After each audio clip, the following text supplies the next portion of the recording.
بسم اللہ الرحمن الرحیم۔ دوستو، ایک ایسی بدبخت اور ناپاک قوم جنہوں نے دنیا پر ایک ایسے گناہ کو سٹارٹ کیا جن سے پہلے کسی بھی قوم نے اس دنیا میں اس گناہ کو نہیں کیا تھا۔ یہ قوم کون سا ایسا گناہ کرتی تھی جس کی وجہ سے اس کو دنیا کی سب سے بدترین قوم کہا جاتا ہے؟ وہ گناہ کون سا تھا جو یہ لوگ کرتے تھے، اور یہ لوگ اس گناہ کے اندر کس طرح ڈوبے، اور اس دنیا کے اندر ہم جنس پرستی کی شروعات کیسے ہوئی، یعنی مردوں کا مردوں سے زناکاری کی شروعات کیسے ہوئی، اور پھر اللہ تعالیٰ نے اس قوم پر آگ اور پتھروں کا عذاب کس طرح نازل فرمایا، اور اس بدبخت قوم کے کچھ لوگ پتھروں کے کیوں بنا دیے گئے جو آج بھی دنیا کے لیے عبرت کا نشان بنے ہوئے ہیں۔ میرے دوستو، ان سارے سوالوں کا جواب آج قرآن و حدیث کی روشنی میں اس ویڈیو میں ہم آپ کو بتائیں گے، لہٰذا آپ سے ریکویسٹ ہے کہ ویڈیو کو آخر تک ضرور دیکھیے گا۔ دوستو، حضرت لوط علیہ السلام کی قوم وہ اکلوتی قوم تھی جو دنیا کے بدترین گناہ کرتی تھی۔ یہ لوگ اتنے گھٹیا تھے کہ عورتوں کو چھوڑ کر مردوں کے ساتھ ہم جنس پرستی زناکاری کیا کرتے تھے، اور عورتوں کی بجائے مردوں کے ساتھ اپنی خواہشات پوری کیا کرتے تھے۔ شہر سدوم میں رہنے والی یہ قوم حضرت لوط علیہ السلام کی امت تھی۔ حضرت لوط علیہ السلام کو اللہ تعالیٰ نے نبوت سے سرفراز فرمایا تھا۔ حضرت لوط علیہ السلام حضرت ابراہیم علیہ السلام کے بھتیجے ہیں، اور آپ کو اللہ تعالیٰ نے شہر سدوم کی طرف نبی بنا کر بھیجا تھا۔ چونکہ حضرت لوط علیہ السلام کے والد کا انتقال بچپن میں ہی ہو گیا تھا، اسی وجہ سے حضرت ابراہیم علیہ السلام نے حضرت لوط علیہ السلام کو بچپن سے ہی پالا تھا، اور حضرت لوط علیہ السلام حضرت ابراہیم علیہ السلام کے پاس ہی رہتے تھے۔ حضرت لوط علیہ السلام اپنے والد کے انتقال کے بعد حضرت ابراہیم علیہ السلام کے ساتھ ہجرت کر کے ملک شام میں آ گئے تھے، اور حضرت ابراہیم علیہ السلام کی خدمت میں لگے رہے۔ حضرت لوط علیہ السلام نے چونکہ حضرت ابراہیم علیہ السلام کی بہت زیادہ خدمت کی،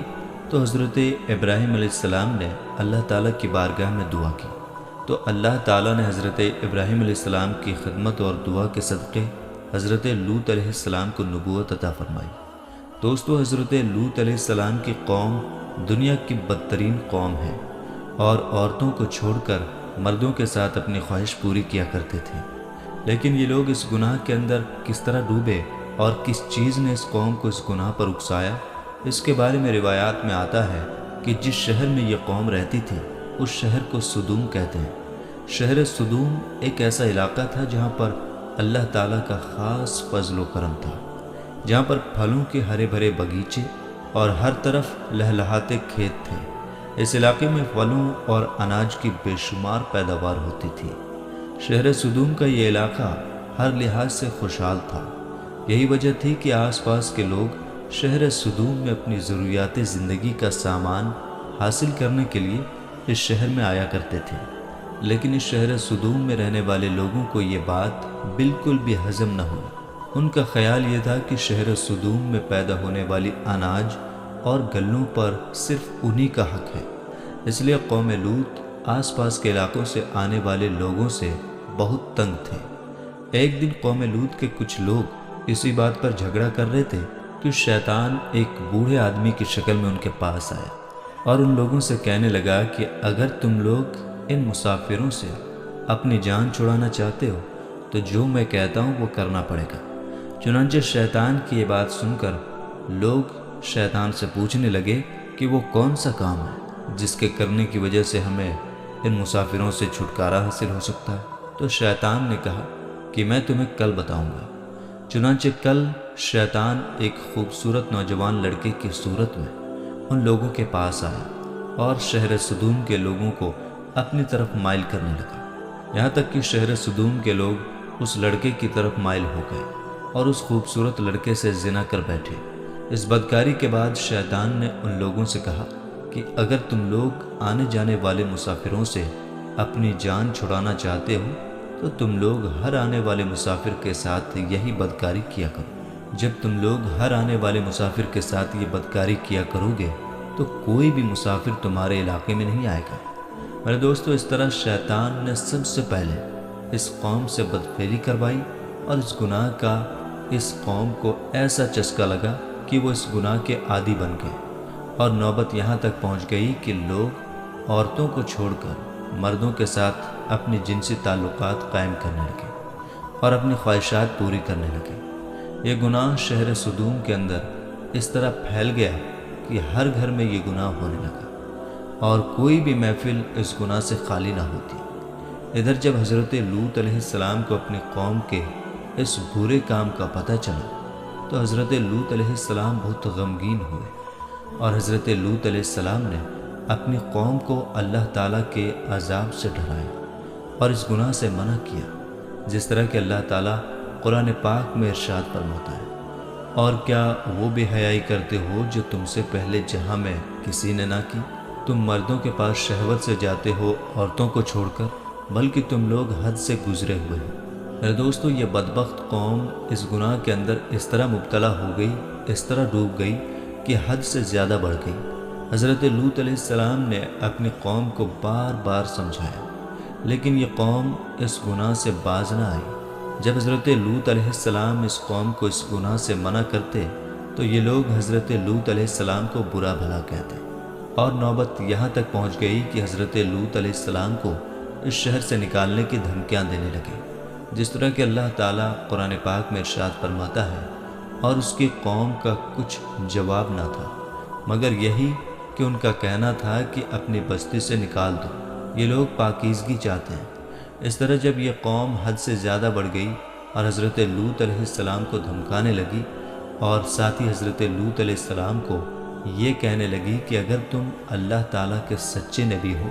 تو ہم پر وہ عذاب لے آؤ جس عذاب سے تم ہم کو ڈراتے ہو، اور اس طرح اس بدبخت قوم نے خود ہی اللہ تعالیٰ کے دردناک عذاب کو مانگ لیا۔ میرے دوستو، جب حضرت لوط علیہ السلام کی قوم اس بدفعلی کی وجہ سے ہدایت کے قابل نہ رہی تو اللہ تعالیٰ کی طرف سے دردناک عذاب آ گیا۔ چنانچہ حضرت جبریل علیہ السلام کچھ فرشتوں کے ساتھ خوبصورت نوجوان لڑکوں کی شکل میں مہمان بن کر حضرت لوط علیہ السلام کے گھر میں تشریف لائے۔ ادھر جب حضرت لوط علیہ السلام نے ان خوبصورت اور نوجوان مہمانوں کو دیکھا تو حضرت لوط علیہ السلام بہت فکر مند ہوئے، کیونکہ ان کی قوم پہلے ہی اس بدفعلی میں بہت زیادہ سرکشی کر چکی تھی، لہٰذا وہ ان خوبصورت مہمانوں کو دیکھ کر اور فکر مند ہو گئے۔ چنانچہ حضرت لوط علیہ السلام کی بیوی، جو حقیقت میں منافقہ تھی، جب اس نے ان مہمانوں کو دیکھا تو وہ چپکے سے شہر سدوم کے لوگوں کے پاس چلی گئی اور ان خوبصورت مہمانوں کے بارے میں ان کو بتانے لگی اور ان سے کہنے لگی کہ ہمارے گھر میں خوبصورت لڑکے آئے ہوئے ہیں، اور شہر سدوم کے لوگوں کو اس بدفعلی کی طرف دعوت دینے لگی۔ چنانچہ شہر سدوم کے بدفعلوں کو جب اس بات کا پتہ چلا تو تمام لوگوں نے حضرت لوط علیہ السلام کے گھر کو گھیر لیا، اور یہ لوگ ان مہمانوں کے ساتھ بدفعلی کرنے کے ارادے سے حضرت لوط علیہ السلام کے گھر کی دیواروں پر چڑھنے لگے۔ چنانچہ حضرت لوط علیہ السلام نے جب یہ منظر دیکھا تو اپنے مہمانوں کو ایک کمرے میں چھپا دیا، اور حضرت لوط علیہ السلام نے اپنی قوم کے بدفعلوں کو بہت ہی دکھ بھرے انداز کے ساتھ سمجھانا شروع کر دیا، مگر ان بد ارادہ لوگوں نے اور بد کردار لوگوں نے حضرت لوط علیہ السلام کی کوئی بھی بات نہ مانی، اور اس قوم کے بدبخت لوگ حضرت لوط علیہ السلام سے کہنے لگے کہ ان خوبصورت نوجوانوں کو ہمارے حوالے کر دو تاکہ ہم ان کے ساتھ اپنی خواہشات پوری کر سکیں۔ ان لوگوں کی یہ بات سن کر حضرت لوط علیہ السلام بہت ہی رنجیدہ ہوئے۔ یہ تمام تر معاملات وہ خوبصورت نوجوان بھی دیکھ رہے تھے، جو حقیقت میں اللہ تعالیٰ کی طرف سے بھیجے ہوئے فرشتے تھے، جو اللہ تعالیٰ کا عذاب لے کر نازل ہوئے تھے۔ چنانچہ اتنے میں حضرت جبریل علیہ السلام نے حضرت لوط علیہ السلام سے فرمایا، یا نبی اللہ، آپ غمگین نہ ہوں، ہم اللہ تعالیٰ کی طرف سے بھیجے ہوئے فرشتے ہیں، اور ان بدکاروں پر اللہ تعالیٰ کا دردناک عذاب لے کر نازل ہوئے ہیں۔ اس وقت رات کا وقت تھا، چنانچہ حضرت جبریل علیہ السلام نے حضرت لوط علیہ السلام سے فرمایا کہ آپ مومنوں کو اور اپنے بیوی بچوں کو لے کر صبح ہونے سے پہلے پہلے اس بستی سے نکل جائیں، اور خبردار کوئی بھی شخص پیچھے مڑ کر نہ دیکھے، ورنہ جو شخص پیچھے مڑ کر اس بستی کی طرف دیکھے گا وہ بھی اللہ تعالیٰ کے اس دردناک عذاب کے اندر مبتلا ہو جائے گا۔ چنانچہ حضرت لوط علیہ السلام اپنے گھر والوں اور مومنین کو اپنے ساتھ لے کر اس بستی سے روانہ ہو گئے۔ اس کے بعد حضرت جبریل علیہ السلام اس شہر کی 5 بستیوں کو اپنے پروں پر لے کر آسمان کی طرف بلند ہوئے اور کچھ اوپر جا کر ان 5 بستیوں کو زمین پر الٹ دیا، اور پھر اس کے بعد اللہ تعالیٰ نے